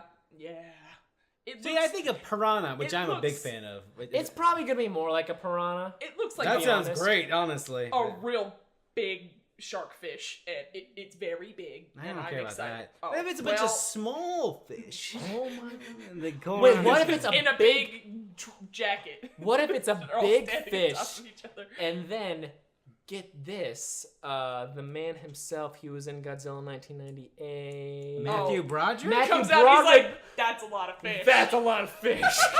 That's a great work. And then the big fish has a bunch of little fish, and it's just Jurassic Park again. Oh. Whoa. Anyways, I'm interested in seeing what the consensus on this after it comes out, because it just looks bad and uninteresting. If it's either if this is like a middle of the road like 50% movie, I'm not gonna see it. If this is like a 10% movie, I'm like, I gotta see this. This is gonna be hilarious. I get that. Crazy Rich Asians. Yes. I don't know what this movie's anything about. this movie. This got a lot of hype. I think the main reason this is getting a lot of hype is because it's an ensemble piece of Asian people, which is not very prevalent in Hollywood right now. I can't remember. I think from the trailer, it's about a girl. It's about a wedding, and it's all about these families coming together, and they're all very wealthy. It's all about like fashion, and I remember one scene. I think it's one scene of people like trying on dresses. I saw the trailer like months ago, so I don't know if I should be the one talking about it. Well, you're the one who boldly put it on the list. Because like that, I remember that was like a big that I heard a lot of hype about it. I see. Yeah, I got an email that the Alamo was having like a black tie event party for it. And I was like, oh, what is that? And then I didn't look any further. But yeah, this might be very good. So I would look forward to it. Keep an eye out. It's a fun comedy that'll be fun, probably. I hope so. Yay. The Night is Short. Walk On Girl. This is an anime film. This is an anime film. Yeah. This is gonna be on the Alamo for only 2 days. So okay. I would like it if we all saw it. I think it'd be fun. But basically, I enjoy watching anime. From my I haven't read much of the plot. It involves this guy just at a party and chasing. Me, this looks incredible. Oh yeah, very cool art style. It won the Japanese equivalent of the animated Academy Award, so very high up. Very nice. And it's about this guy who's basically chasing after this girl, just a typical kind of love story. But apparently, it gets in like this looks phenomenal. Gets into like surreal moments. And like I'm excited for it. Yep. Okay. I'm stoked. I'm stoked. I'm very this into this. Fantastic. Yeah. Cool. All right. Yeah. By the way, I was looking into the Japanese Academy Awards and what other animation stuff won. You know what won last year? Your movie, In This Corner of the World, which I've seen, and it's phenomenal. It's very good. Very You're good. welcome. It won over Your Name, which you know what? I think that's I understand. I like Your Name a lot I more. haven't thought about Your Name in a minute. Your Name is very good. Searching. Woo! Unfriended. Searching. But good. But John Cho. Yeah. Another Sony joint. Someone could have pitched this movie to me. I'm like, oh, fuck. Yeah, I'm like, on paper. but John Cho is it? What? You mean the whole movie is just John Cho recording his screen? Yes, please. So John Cho's daughter goes missing, and John Cho's on a hunt to find the truth. And he finds that maybe she wasn't as honest to her about her life as he was led to believe. What's the story? I'm searching for the story. I'm searching for the truth. And also my daughter. She's gone. Whoa!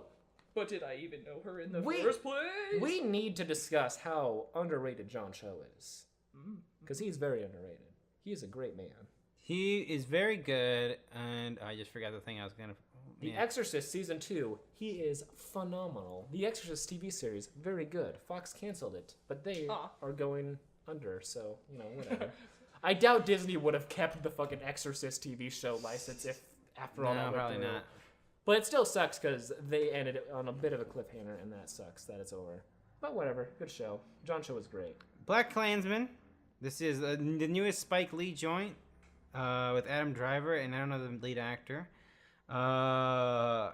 Black Cop joint goes undercover. Well, not undercover. He uses white person voice to pretend to be Adam Driver, right? I think Topher Grace plays. Topher Grace plays the David Duke. David Duke, yeah. Yes. And so they're trying to infiltrate the Klan and do a whole thing there. Yeah. Yeah, I think the concept is good, but I don't know. It's just nothing. I don't know. I don't know. Is it because like it's coming out in the year 2018? That, and I like I mentioned off mic, I think Spike Lee himself, has some questionable decisions, and yeah, I think at one point I think at one point he was one of the best. I think he still probably is one of the best black directors, just because you may do the right thing, and do the right thing is unbelievable, but I don't know. I think I'd have to read reviews for this one to see like how does it go, because I think because this was another Kane's film and it blew up. Like this and Cameron Post were like the two big boys of that film festival from what I remember right now. So I'm looking forward to it, and which is the first time I've ever said about a Spike Lee movie. I think just because like the concept's very interesting and cool in this year, 2018. I like Adam Driver. Adam Driver's fun. What? It was in Unfriended where they showed the trailer for this and someone booed. Oh yeah, and someone was like, "Fuck this movie," and I was like, "Oh, whoa, we got a David Duke fan over here." a guy over here. Damn. Carrie, what is The Little Stranger? So it's a movie that I saw a trailer for while I was compiling films for this list, and it's by the same director who directed Room, Ryan. Oh. Ryan was just leaned back on the couch, completely checked out, and when I said that, he sprung up. To be fair, I believe he also directed The Glass Castle, which also starred Brie Larson, and that was one of those, like, we want to get the award again.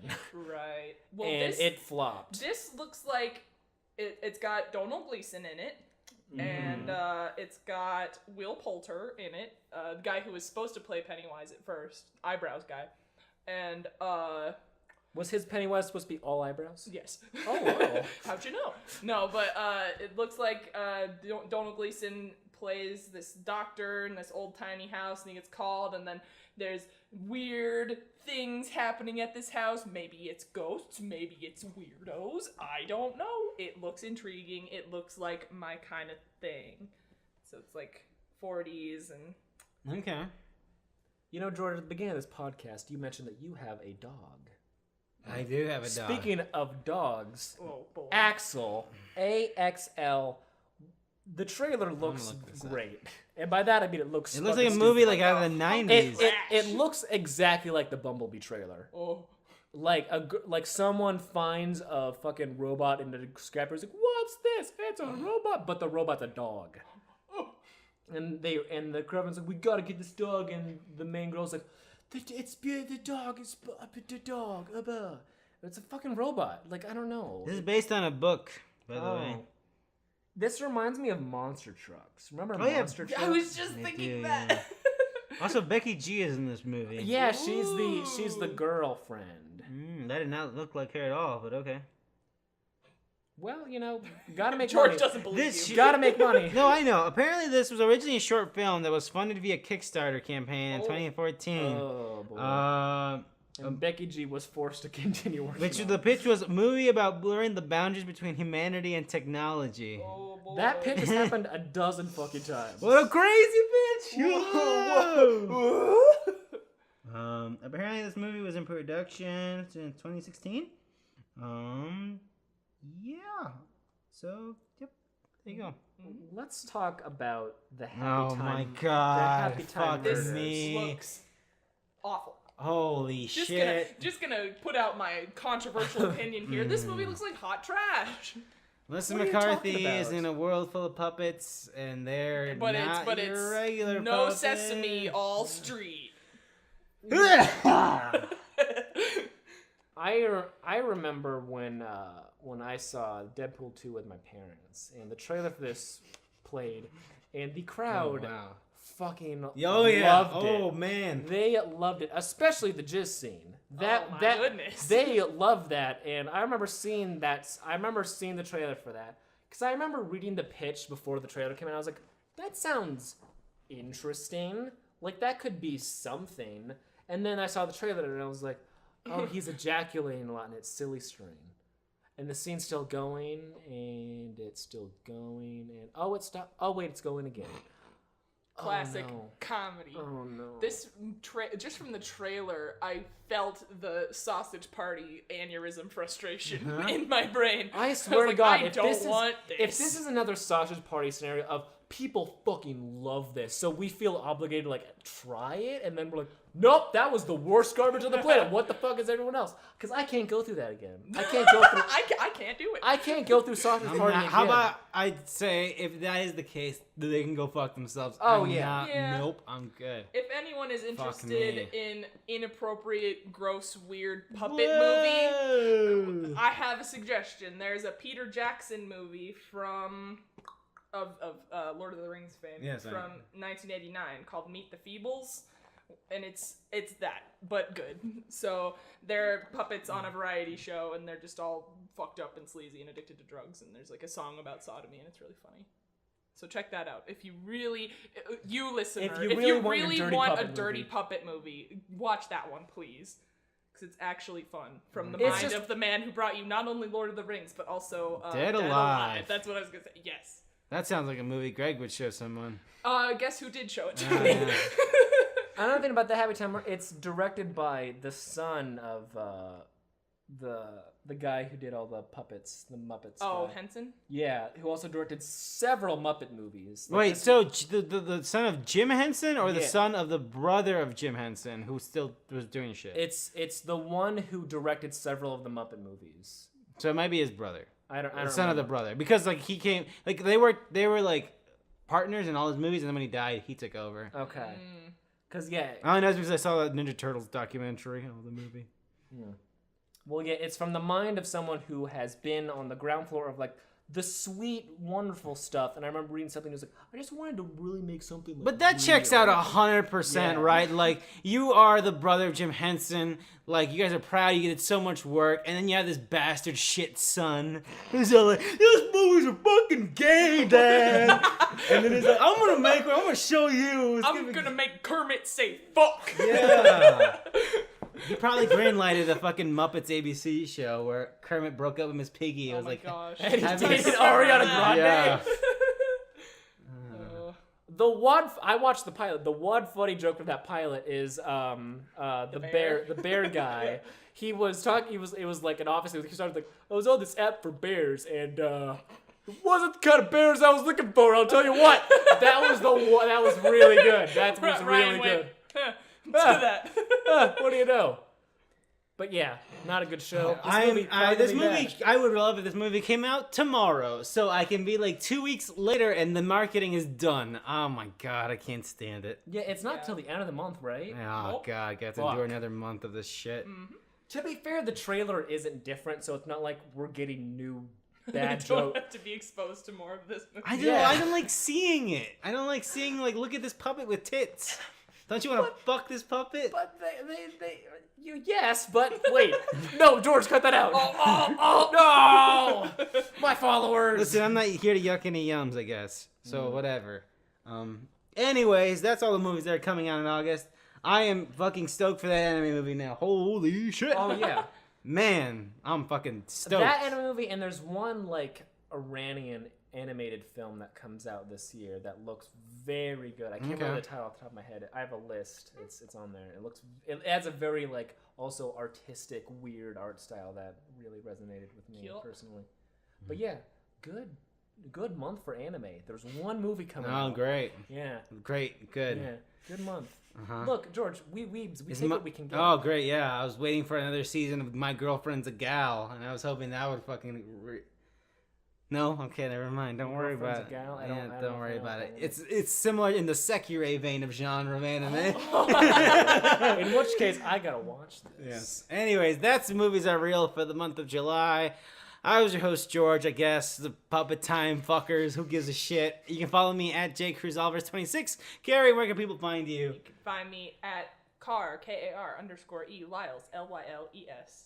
Brian, where can people find you? At Frying Pans, yo man, fuck man, am I right? Yo, man, fuck man, welcome to the jungle. Yeah, man, here we go. Ah, man. Until next time, I guess if you want to watch the puppet movie, I'm sorry, I'm just so mad. We can't stop you. I think the more aggravating thing about the movie itself would be sitting in there and the reaction. Hearing people, oh yeah. my god. Anyways, until next time, we will see you then. Bye-bye. Gucci. Hey.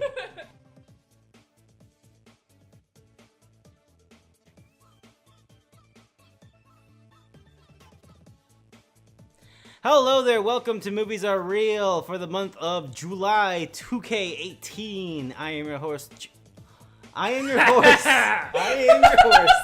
Put it in. was thinking of sorry. Put it in. I was thinking of sorry to bother you, I guess.